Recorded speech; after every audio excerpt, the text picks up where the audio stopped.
Welcome back. That was the NSE closing bell. We've seen a bit more activity over the day. Safaricom has traded 8.72 million shares.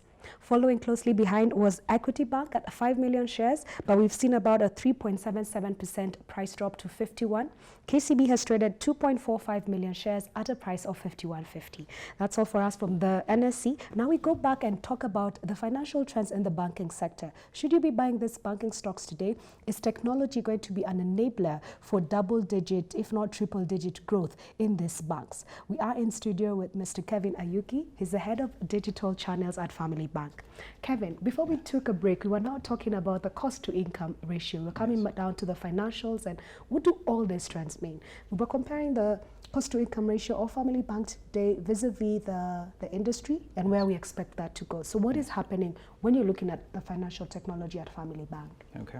So when we look at technology, we look at two things. One, how technology will be deployed, largely because the success or the efficiencies that you then get from that perspective will rely on how you actually do the deployment. So I've seen banks that have deployed the latest technology, but because they had a hang-up around legacy systems and how the ancillary businesses are then supported, they've had to spend an additional amount similar to what they spent for the deployment just on fixing the system. Yes, that we have seen. So we're very deliberate about how we want to do the deployment.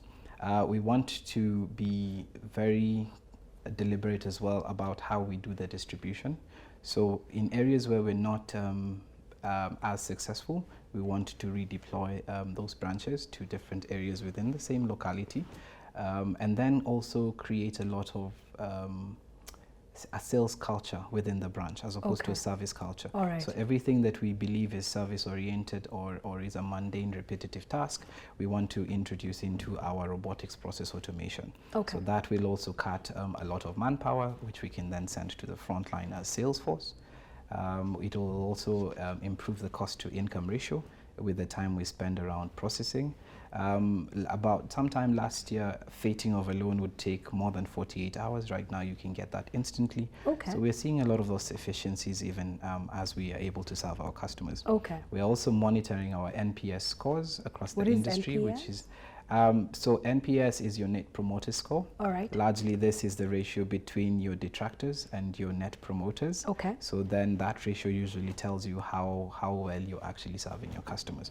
So we've also seen that go up. So we're actually starting to get the benefits of the technological investments, but we also want to use that to see how we get from 700,000 customers to above 3 million customers. So Kevin, it looks like there's a lot more that the bank wants to do. But anytime I hear that line, it sounds to me like that is capital expenditure that's building its way up to the expenditure line for Family Bank. So do we expect massive capital expenditure just to revamp the financial technology that's supporting the bank's operations? No, largely because we'd already spent the money. So we've got the basics right. So when was the last time that you actually now upgraded your system, or is it a completely Last year we spent a lot of effort and a lot of money upgrading the systems, largely because that's around the same time we made our 5-year strategy, and we were very deliberate about its execution. Its execution was heavily reliant on technology, so we decided to take the hit then and then do the spending so that we're ready now for the upward trajectory. So last year was it the first year of the 5-year strategy? Yes. It was the first year. So no, this year is the first year of this is the first year. So maybe not too much capital expenditure.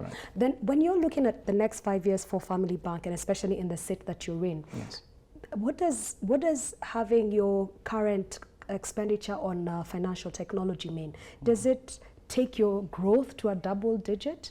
Does it drive your revenue first? I can understand how it cuts back on your expenses, but what does it mean for your loans? Do you extend more loans, or do you extend more ancillary services, or what does that mean when you're looking at your revenue as Family Bank? So in terms of revenue, I'd like to look at it from a customer acquisition standpoint, because then the technology that's been put in place is largely for customer acquisition, customer convenience. We believe that revenue is a consequence of that. So I did mention earlier that we want to grow the customers from 700,000 to about 3 million. That base will directly translate into the bottom line, which means our revenues go up. The technology investments, as you mentioned, also means our costs go down, or at least at the very bare minimum, are maintained where they are, with a much larger customer base. Allow me to play devil's advocate. Yes. I mean, we are overbanked in Kenya. There's so many banks. Banking is really more or less becoming a commoditized product, because what I can get from bank A, I can get from bank B. Yes. Why would I want to leave my bank and come to Family Bank, say, in 12 months' time? What's the differential? Why should I care about Family Bank? One, you should care about Family Bank largely because we're very customer-centric. Okay. During the period where we've been seeing the margin compression and the interest rate cap, we were one of the few banks that continued lending. So we didn't shy away from the customer.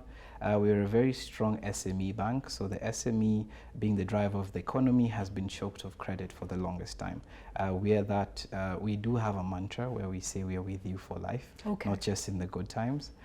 So we would like to be very deliberate about thanking our customers for having walked the journey with us, as well as saying we're open for business for everybody else who has challenges. All right. I like the SME factor, because that seems to be also the backbone in terms of driving the economy, at least from a presidential perspective. So that's certainly something worthwhile. Yes. And I think as we're coming to the end of this conversation, so what next for the banking sector and financial technology? 1 year, 2 years down the lane? Yeah. The first thing you did allude to, where we seem to be overbanked. So a lot of banks are on the race to a balance sheet of $1 trillion. So we're likely to see a lot of mergers and acquisitions happen. For a lot of the smaller banks, you've already seen some banks lobbying to central bank to increase the ratios to about 8 billion. So not a lot of banks will be able to actually stay afloat. So we will see a lot of that. We will see a lot of acquisitions of credit-only microfinance institutions and SACCOs. By the banks or? By the banks. Okay. So take the example of Spire Bank that then acquired Mwalimu Sacco. Yes. Mwalimu Sacco came in with about 600,000 customers. So overnight, you've actually grown your customer base. All right. We are likely to see a lot of banks then start doing non-banking services, i.e. last mile. Okay. Currently, we already power the ecosystem as far as payments is concerned. But that's not enough for the customer. The customer wants the convenience to make the payment, but as well as have the goods delivered to their places of residence. Exactly. So we are going to see banks then start doing unconventional business. We're also going to see... So in other words, these banking halls could become warehouses? Not necessarily. So what we're trying to push is for the banking halls to be sales and service centers. Sales and service, okay. Yes. So that when you come, I'm actually able to move you from the vanilla products that you mentioned to something, and make you a bespoke product that only speaks to your current need. Okay. So that is where I also see the banks heading. Are you excited about 2020? Very excited. A bit worried that the 2022 discussions are kind of starting early. Okay. But optimistic. All right. Yes. What's your parting shot as we come to the end of the show? My parting shot is that digital is here to stay. Digital started sometime last year, but it's very prudent to realize that we're in the customer age. Customer is always right. So when you listen to your customer, you're actually able to come up with very innovative products. Okay. So look out for what Family Bank has in store for you. And I do know it's actually trading on the over-the-counter market. Yes. Do you know, how can anybody get access if they're interested in the Family Bank story? Currently, you'd have to buy it over the counter. It's currently trading at about 15 shillings. All right. Yes. Are there any brokers that are facilitating this book? I'd have to get back to you on that. Fair enough. Yeah. Thank you very much for your time. Yes. So it sounds like it's very exciting. Kevin is very excited about 2020. Are you excited? If not, give us a shout and tell us why not. But there's a lot happening with regards to the integration of financial technology and financial services. Given the fact that the rate cap has now been removed, it seems like it's only upwards and onwards with regards to the earnings power of the banking sector. Question is for you to evaluate and see who's doing the best in terms of appropriating value from financial technology to the customer and finally to the shareholder. Thank you for joining us once again this afternoon, and see you tomorrow at the same time. Good afternoon.